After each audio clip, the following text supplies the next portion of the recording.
I recently got some interference paints. These paints are different from your normal paints. Our ordinary cadmium reds and phthalo greens interact with light by reflecting a specific wavelength of color, in which we perceive as a bright red or a sharp green.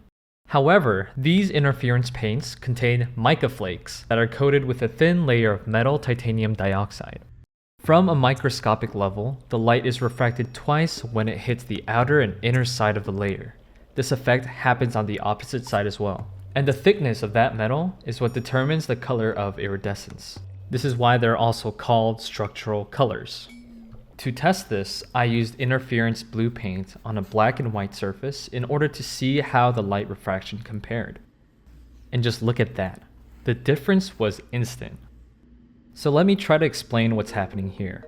The black surface is absorbing a significant amount of light, which results in the light that's being refracted from the interference color to be isolated and show through a lot more. But on the white surface, the light isn't being absorbed, and instead it's being bounced back. Basically, it's interfering with the interference color. And I think that's the reason why we can't see it that well. But I'm no scientist.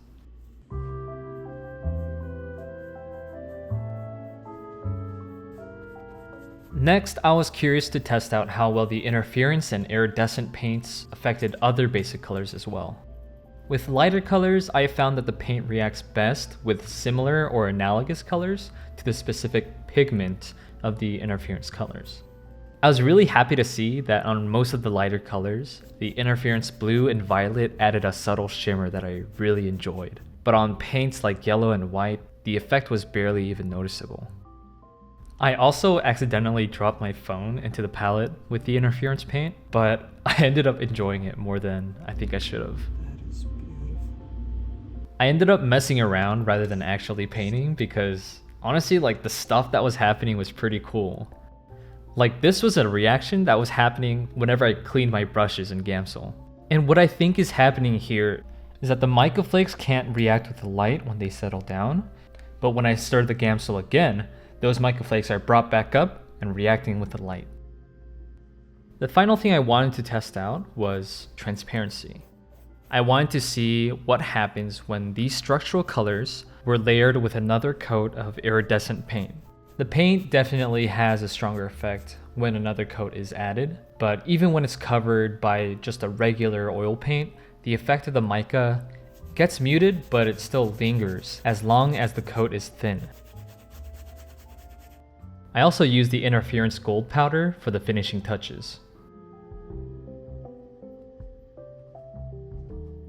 Overall, I was super pleased with the effects of the interference and iridescent colors.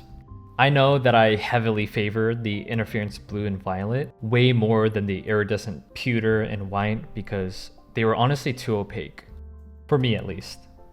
It was really refreshing to make this painting out of these paints, and I plan on experimenting more in the future.